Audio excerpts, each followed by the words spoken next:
नमस्कार शेतकरी मित्रांनो, जर तुम्ही पीएम किसान सन्मान निधीचा लाभ घेत असाल किंवा भविष्यात घेणार असाल तर हा व्हिडिओ तुमच्यासाठी खूप महत्त्वाचा आहे।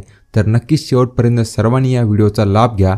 आपण या व्हिडिओमध्ये सविस्तरपणे जाणून घेणार आहोत पीएम किसान सन्मान निधीचा जो 16वा हप्ता येणार आहे त्यासाठी कोणते शेतकरी हे अपात्र ठरणार आहेत हे आपण पीएम किसानच्या अधिकृत पोर्टलवर जाणून घेणार आहोत। तर व्हिडिओ नक्की शेवटपर्यंत बघा।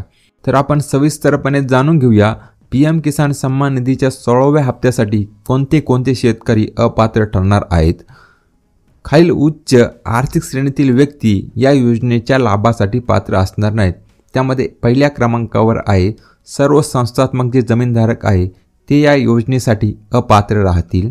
2 अशी शेतकरी कुटुंब जे खालीलपैकी एक किंवा अधिक श्रेणीशी संबंधित आहेत। त्यामध्ये बघूया संविधानिक पद धारण करणारे किंवा केलेले आजी माजी व्यक्ती असतील ते अपात्र राहतील।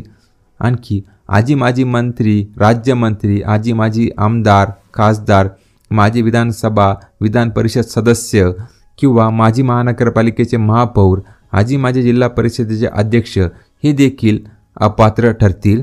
केंद्र व राज्य शासनाचे सर्व कार्यरत व निवृत्त अधिकारी कर्मचारी असतील किंवा निमशासकीय संस्थांच्या कार्यालयामधील जे काही अधिकारी कर्मचारी असतील किंवा स्थानिक स्वराज्य संस्थांमधील नियमित अधिकारी कर्मचारी असतील, यामध्ये चतुर्थ श्रेणी गट ड कर्मचारी वगळून सर्व अधिकारी कर्मचारी हे अपात्र राहतील। सर्व निवृत्ती वेतनधारक व्यक्ती ज्यांचे मासिक निवृत्ती वेतन हे 10,000 रुपयापेक्षा जास्त आहे ते देखील अपात्र राहतील। त्यामध्ये देखील चतुर्थ श्रेणी गट ड कर्मचारी हे वगळले जातील। आणखी मागील वर्षात आयकर भरलेले ज्या सर्व काही व्यक्ती असतील ते सुद्धा या हप्त्यासाठी अपात्र ठरतील। नोंदणीकृत व्यावसायिक असतील त्यामध्ये डॉक्टर, वकील, अभियंता, संधी लेखापाल, सीए, वास्तुशास्त्रज्ञ आणि इतर क्षेत्रातील आणखी काही व्यक्ती असतील ते सुद्धा या पीएम किसान सन्मान निधी योजनेसाठी अपात्र ठरणार आहेत।